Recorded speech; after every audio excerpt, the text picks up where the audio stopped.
Hello guys, আসসালামু আলাইকুম। আশা করি সবাই ভালো আছেন, আমরা ভালো আছি। তো আজকে আমরা ঘুরতে যাচ্ছি আমাদের শেরপুর জেলায় ঝিনাইগাতি উপজেলায় গজনী প্রকাশ রাংটিয়া গারো পাহাড়ে আমরা আজকে ঘুরতে যাচ্ছি। তো আপনারা দেখতেই পাচ্ছেন কি সুন্দর একটি রাস্তা। এই রাস্তাটি হচ্ছে আমাদের গজনী অবকাশের পাহাড়ি রাস্তা।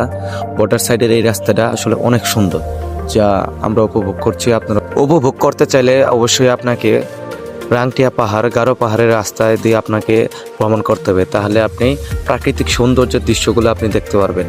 তো আমরা ধীরে ধীরে সামনের দিকে এগিয়ে যাচ্ছি।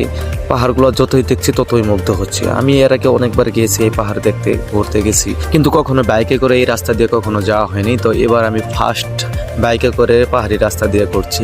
তো আমার কাছে অনেক ভালো লাগছে। তো আপনারা যদি ঈদের ছুটি কাটানোর কোনো জায়গা যদি না পান, তাহলে অবশ্যই আপনারা এই রাংটিয়া গারো পাহাড়ের পাহাড়ি রাস্তা দিয়ে আপনারা ভ্রমণ করতে পারেন, বা গজনী অবকাশ। আপনারা হয়তো বলতে পারেন খালি রাস্তা দিয়ে ঘুরতেছেন কেন ভাই, আপনি ভিতরে পর্যটন কেন্দ্রে যাচ্ছেন না কেন? ভাই আমি পর্যটন কেন্দ্র অনেকবার গেছি, তো রাস্তা দিয়ে আমার পাহাড়ি রাস্তা দিয়ে ঘুরতে ভালো লাগে, তাই আমি রাস্তা দিয়ে ঘুরতেছি। আপনারা চাইলে অবশ্যই আপনি পর্যটকে যেতে পারেন, অনেক সুন্দর সুন্দর জায়গা আছে, স্পট আছে। তো আমি ওইদিকে অনেকবার যাওয়ার কারণে আমার আর ভালো লাগে না, তাই আমি পাহাড়ি রাস্তাগুলো আপনাদের দেখাচ্ছি।